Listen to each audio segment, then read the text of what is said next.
Actually, I thought the photos of Dora's artwork was going to be the last segment of our show, but I peeked outside. They have a magnificently beautiful yard that we're sitting at on this deck, and you built this deck. Yes, I did.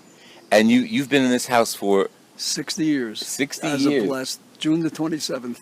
Great. Okay, this was Dora's family grew up here, and Dora and Dick's life was here. 11 children. 8 children. 8 children. 21 grandchildren. 21. Tiny house. Do they all ever come? Yes. Once or twice a year we have a get-together. Good.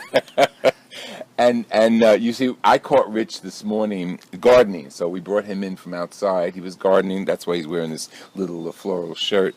Give me some stories out here about things that happen out here. First of all, when we built this development, people like us were moving in, a lot of young couples. Right.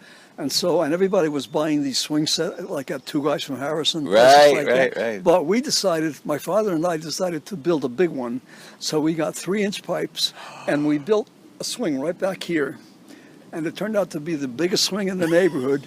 So from that point on, Dora never had a problem thinking where are the kids, because our kids and all the others were here. Julia, that's great. This became the center of the neighborhood as a playground. Great.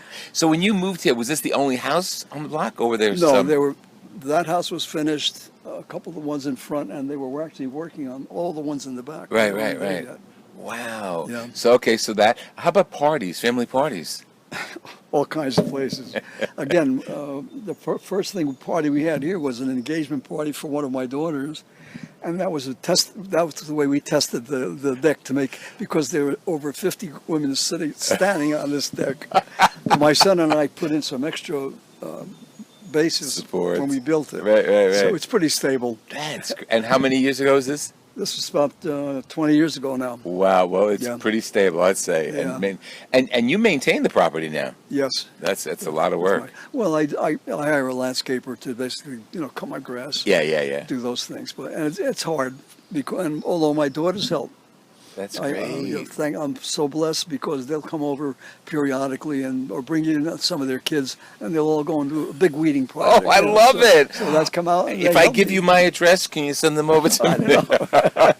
That's the joy of having a close-knit family that always starts with the mom and dad. I mean, absolutely. And obviously, you and Dora had a love story that is spread out through your children and grandchildren. Yes. It's wonderful. We've been blessed. Yeah, and they all come back as needed. They do. Oh yeah. And no problem. I know this is a personal thing, but all this artwork and all these beautiful objects you have and paintings. I know. May you live 100 years at least. Where are they going? You've already told me this story. Little by little, the kids will be inheriting them, and we've already asked them to tell us what their preferences are. Wherever there's a conflict, we'll just flip a coin. That's great. So we've already said we want no fighting after I'm gone. Beautiful.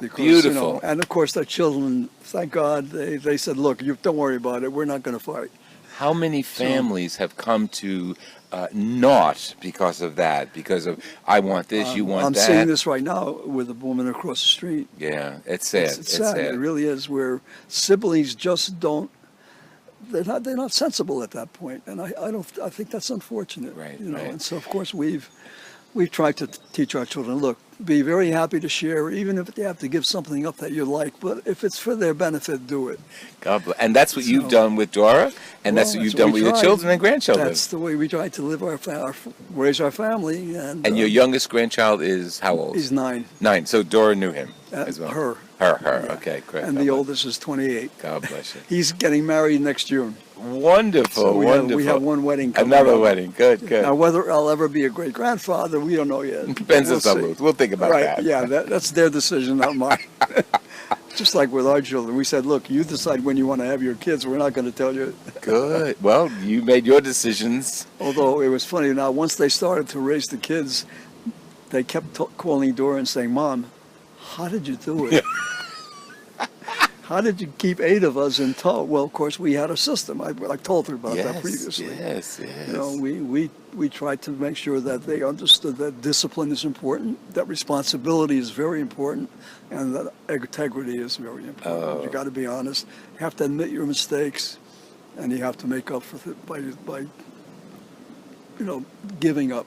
Yes. Give certain- something in return. Certain things. God bless you. So that's been our life. Rich, this is wonderful. I've known you so many years, and this is the highlight of our years guess it of, is, of yeah. friendship, Very much and so. it will continue many more years. Thank you very much, Father. Thank you very much, It's Rich. been my pleasure. Oh, my honors. Oh, this has been Father Louis Scurti. Thrilled to be here with Richard DeLuca, talking about the love story of him and Dora and their beautiful children and family here on the the DeLuca estate in Wayne, New Jersey. Thank you for joining us, and let me hear from you, fatherlouiscurti@hotmail.com, and I'll also have Rich's email in our byline as well. God bless you.